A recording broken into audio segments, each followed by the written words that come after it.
They're being sent to Iraq to continue a mission currently being carried out, and for some of the soldiers, this is their second or third call to duty. When gunshots rang outside of this window, the mother inside made a frantic call for help.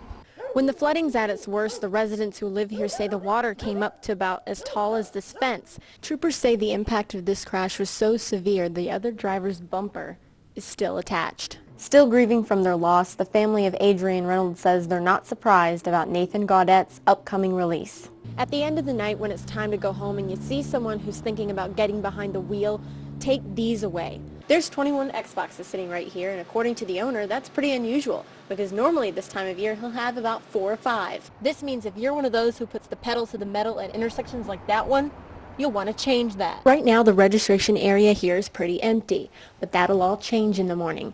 Everything in these apartments is new, down from the carpet to the paint on the walls. One of those precautions is this piece of land. It's called a berm. The crews have put these barriers around this one to keep drivers from driving over it.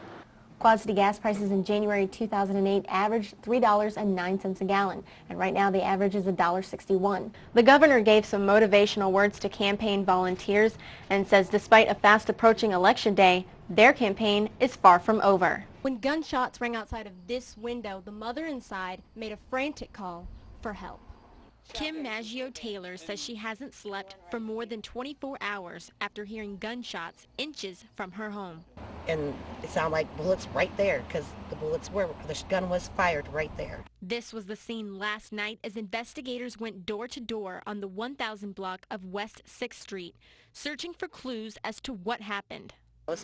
And at that time I went into the basement with my 3 children and went into a room with a storage room with no windows, and locked, held the door shut. With the memory still fresh, Maggio Taylor says she remembers her fear escalating seconds after the shots were fired when she heard knocks and hard kicks pound on her back door. First that was, you hear this, then boom, boom, boom, then...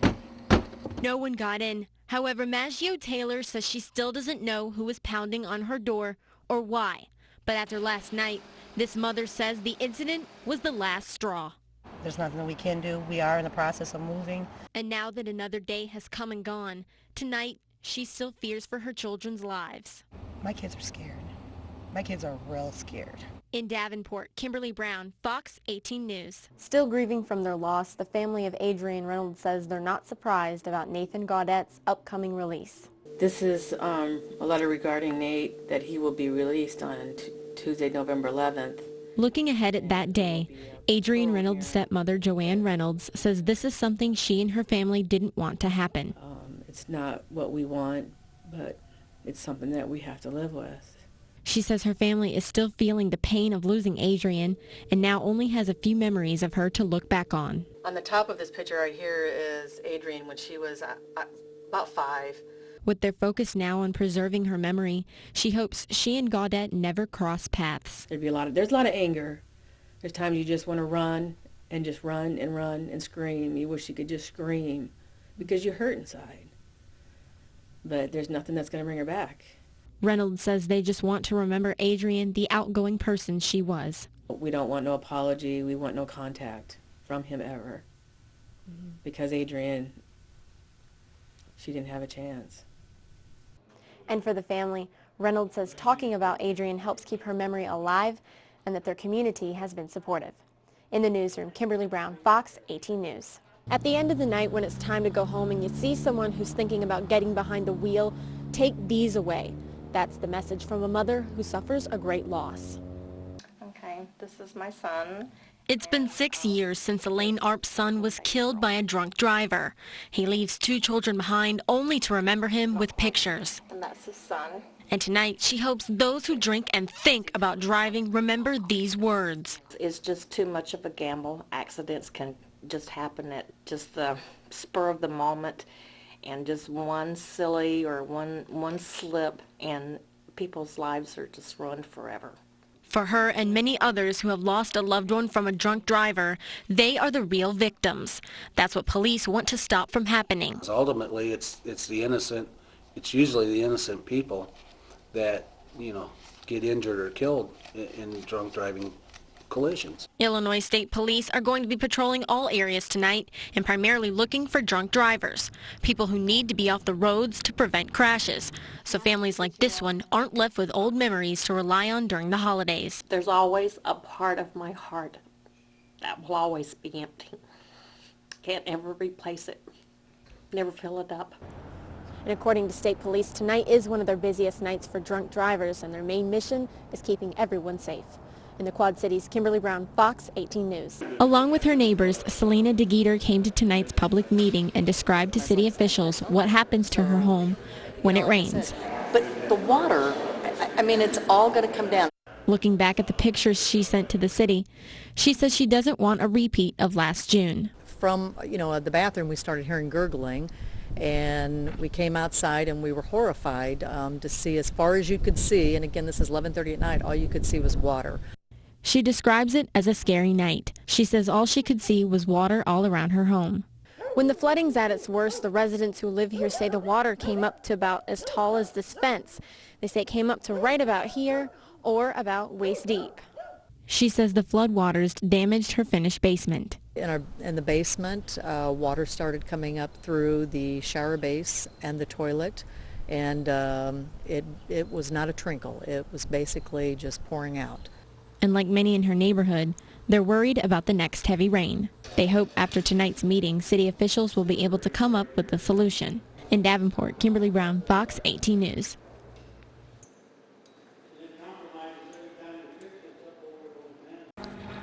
For 2.5 hours, a local school sat on lockdown. Police forces from around the county used several methods, including a flashbang, to get the man out. Police say that ended the standoff with no one hurt. The Sheriff's Department was fantastic, very professional in the way they handled it, very safe for the community and the surrounding areas, especially the school. School officials say all kids were safe and weren't aware of what was happening right outside their classrooms.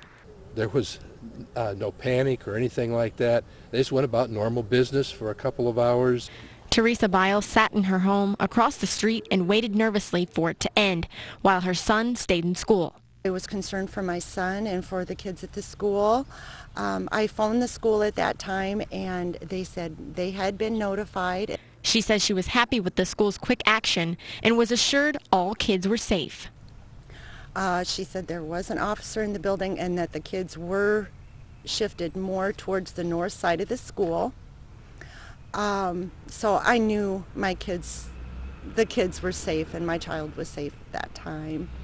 Over an hour before school was let out, police had their man and the standoff was over. A relief for this mother and others in the community. In Princeton, Iowa, Kimberly Brown, Fox 18 News.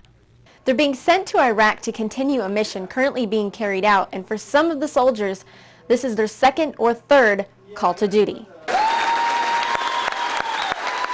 One by one, local troops from the 339th Military Police Company were applauded for their dedication to our country. And to make sure they received a proper send-off, members from the Patriot Guard Riders showed up for their support. They're part of the 1% of this population that's ever stepped up to the front to put on a uniform. That puts them in a very elite class with me. But no one could be any more proud than the families of these heroes. We're all really, really proud of them, and I'm hopeful that they'll do the job they're sent over there to do. Sharon Berman says this is her son's first deployment since he graduated college. He was also leading today's ceremony. The 339th will deploy to Iraq. And like many of the families here, they all want a happy ending. It's part of their duty and their job, and we'll just pray for them hard.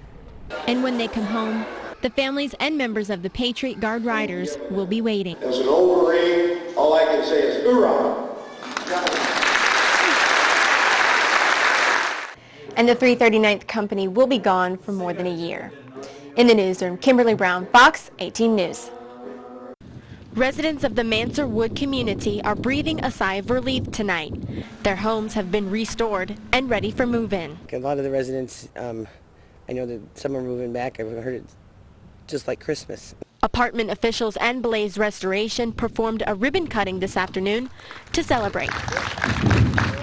November 8th last year, Pam Hughes says she and her daughter Stacy lost their home in the fire, and on November 8th this year, they're moving back in. I feel Wonderful and emotional, but excited to be back, to be coming back home.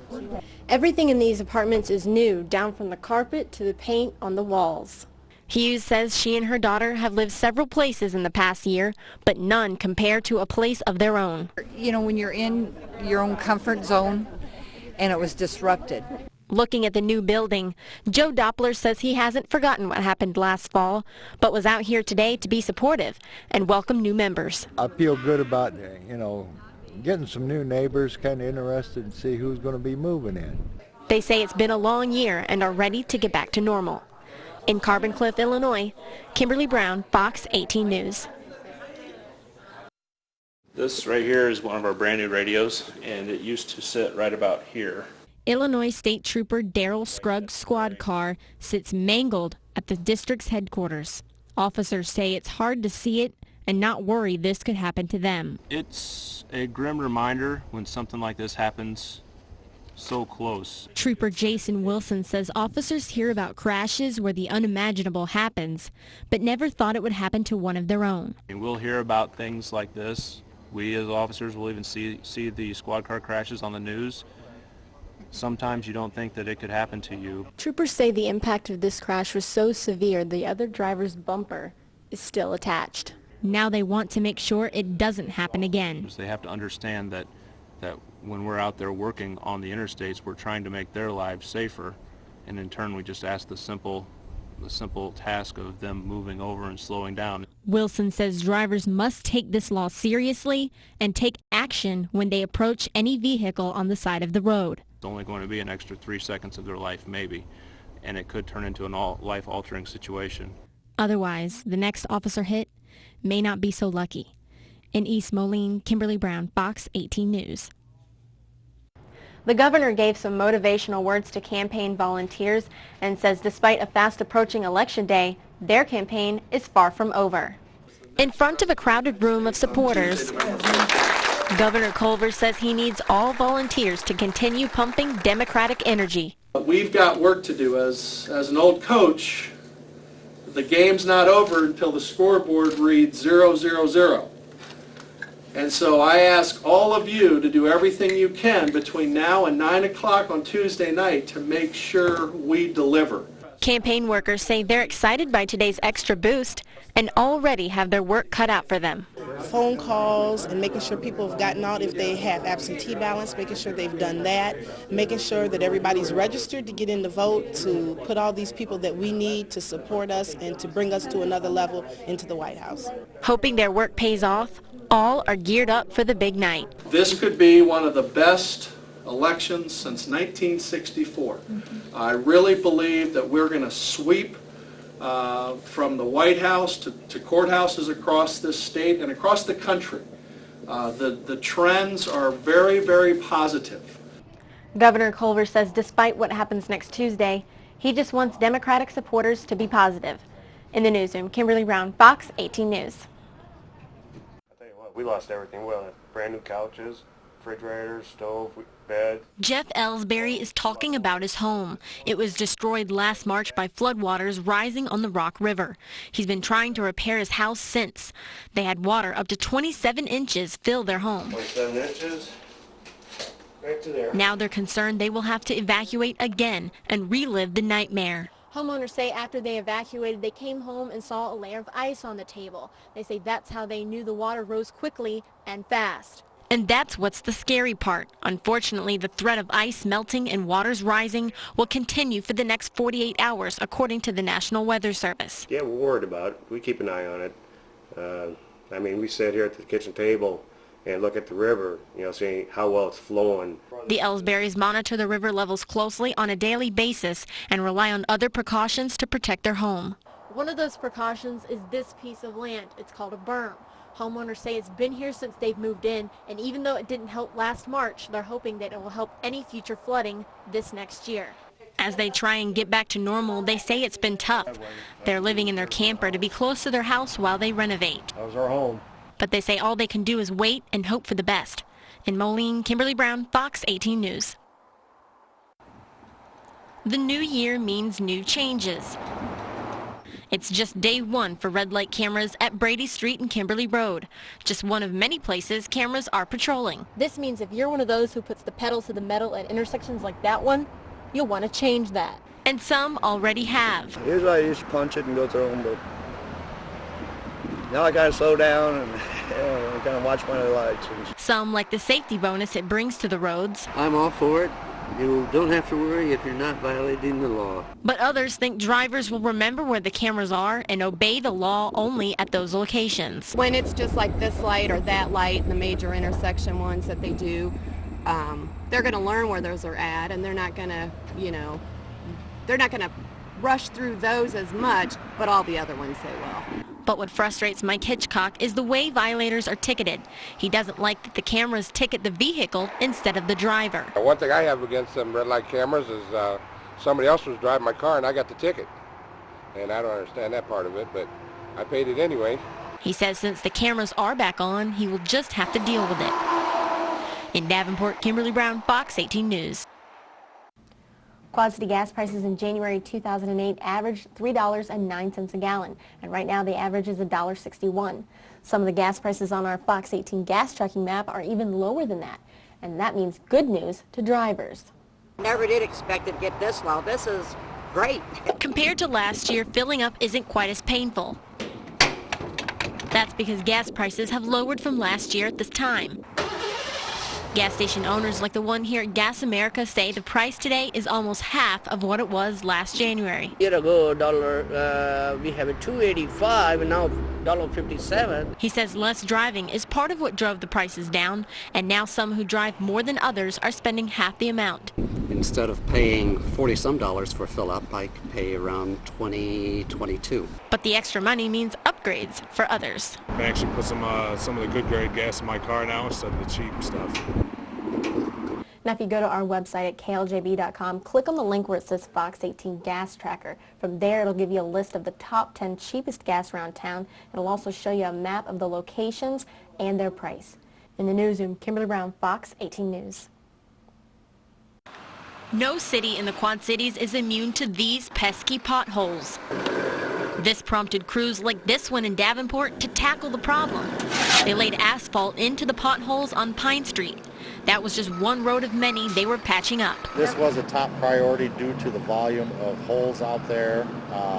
We've suspended a couple of our operations, so we do have more employees out here to get these holes filled. Today they had triple the force than normal, but some Quad City drivers weren't so lucky to scoot by the holes. You can see where hubcaps have become a sight to see, and other crews were busy nearby. In Bettendorf, potholes are also popping up, but crews have put these barriers around this one to keep drivers from driving over it.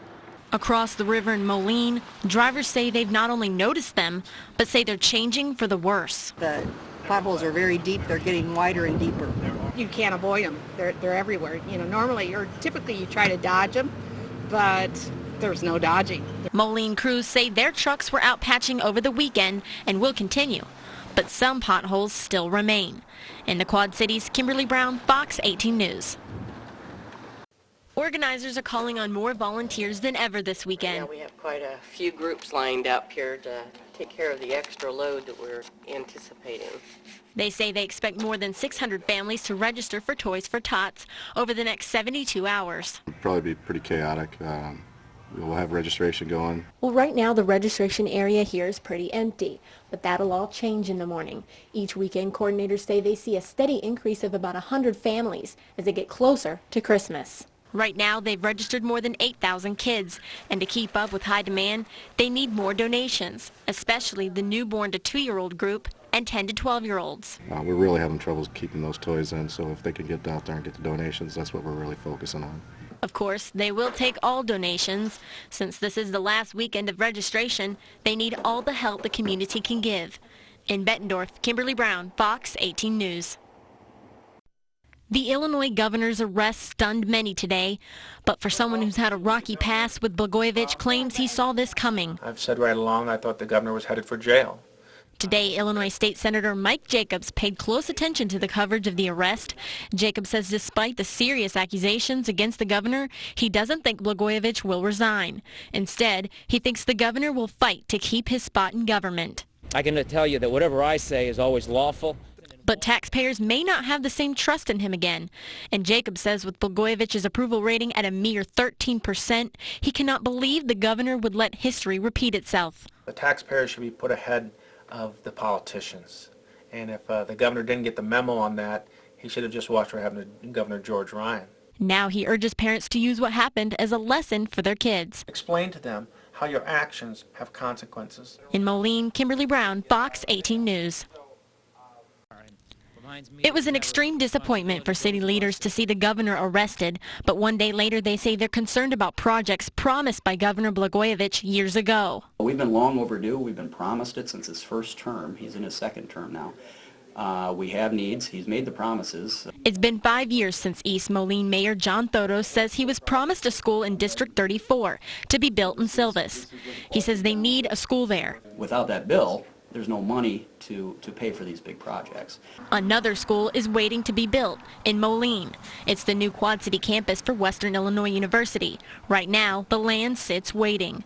There's $14.2 million that's earmarked in that capital fund to begin construction, and nothing can happen until we have a capital bill in Illinois.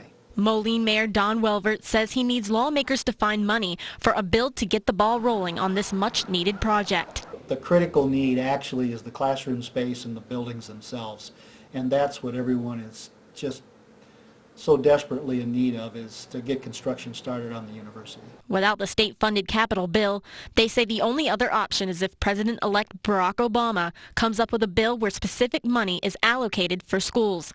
In Illinois, Kimberly Brown, Fox 18 News. In the command center for the Public Works Department, Snow command, go ahead. crews were told where the major trouble spots were as they plowed their route. Write down the inches in the time that it's fell. There are 26 snow routes to clear in Davenport. Now the city is adding an extra force to its two 24-hour teams to clear up these roads. One of the top priorities is getting rid of the ice still sticking since Sunday. Drivers today say they can feel what happens when their tires lose traction. The ice underneath the snow, sliding and fishtailing around corners and stuff. The roads are kind of icy, you know, but that's why I try to go at a slow pace. And that's exactly what city officials say to do, go slow. They're using motor graders to break the slippery ice up. Since salt only melts ice at 15 degrees or above, they're having to take other measures to get the ice to melt. We're adding chloride as we fill the salt truck, and then as it's being spread, there's more chloride being applied with the salt. He says this should be good down to 20 below. With thick snow on the ground, they will continue to plow through the night. In Davenport, Kimberly Brown, Fox 18 News. Out with the old and in with the new. Anytime there's a new gaming unit on the market like the PS3 or Xbox 360 or Nintendo Wii, the trend is they always offload their old items to us. That's what pawn shops like Tony's and Rock Island are seeing in these post-Christmas days, especially with gaming systems and their accessories. Items not that old and still worth a lot of money. They know they can get money for it. It's collecting dust once again. So many coming in, they began to pile up. This is because more people are strapped for cash and see this as a quick fix. There's 21 Xboxes sitting right here, and according to the owner, that's pretty unusual, because normally this time of year he'll have about 4 or 5. In Davenport, Iowa Pawn is seeing gaming systems it rarely sees in the store, like PlayStation 3s.